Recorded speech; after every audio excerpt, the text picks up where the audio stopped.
as profissões, historicamente, sempre foram rígidas. Rígidas. Até do ponto de vista, na idade que se chama de pré-história, né? O correto seria pré-escrita, né? Enfim. Desde lá, onde fazia aquilo que todos faziam, né? Então, todos iam lá pescar, você ia lá pescar, todos iam colher, você ia colher, plantar, você ia plantar. Você era aquilo, até depois um pouco onde se passou a ser aquilo que teus pais são. Então, se eu sou de uma família de marceneiros, eu sou marceneiro, nasci marceneiro, cresci marceneiro, morri marceneiro. Certo? Certo. E o ser é ou ser não é. Então, aquilo é rígido. E a identidade, nesse período, era mais fácil de ser construída, apesar de continuar a ser construída numa perspectiva contínua. A identidade era fácil de ser construída e era rígida.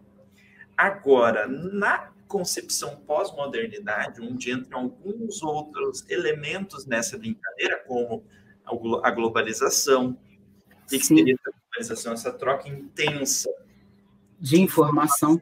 Exato. Entre pessoas de qualquer lugar do mundo, certo? A exacerbação do consumo, em que nós somos, como professores, também elementos a serem consumidos, né? Elementos a serem uma força de trabalho a ser comprada, e também somos compradores. A reificação de Karl Marx, né?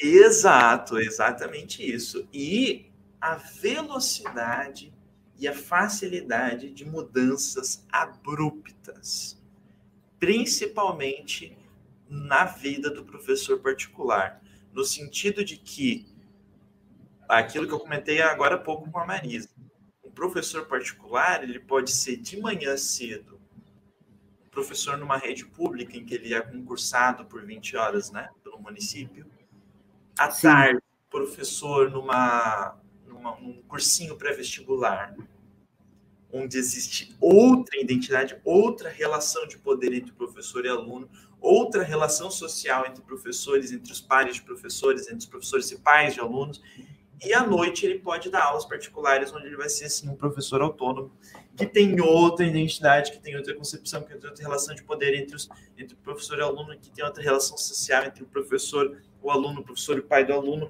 e entre professores. E tudo isso mudanças que podem ser diárias, semanais, ou até mudanças de carreira, como a própria Marisa já relatou que teve aqui essa mudança, né? Então, onde fica a identidade nisso tudo? Nesse período pós-moderno, nesse período líquido, né? Essa é uma pergunta difícil, cuja resposta vai sendo também construída por cada um de nós. Eu acho que é a primeira coisa, não é? Mas do que você falou, primeiro, a educação, essas grandes mudanças a que você se referiu, elas provocaram um impacto fantástico sobre a educação, sobre a escola, sobre os profissionais da educação, e aí incluindo o professor particular. Né? Se estamos reagindo bem ou mal, eu não sei, eu acho que muitos não estão reagindo muito bem, né? A escola, ela tem assumido um papel cada vez mais amplo de objetivos, daquilo que ela deve desenvolver com seus alunos, e o professor particular também. Muito provavelmente, quem estiver ouvindo a gente, com você já deve ter aconteceu comigo, você planejou uma aula, e aí, quando o aluno chegou, você viu aqueles ombros caídos, não é? Aquele olhar baixo, pergunta o que aconteceu e tal, e aí você leva a aula inteira.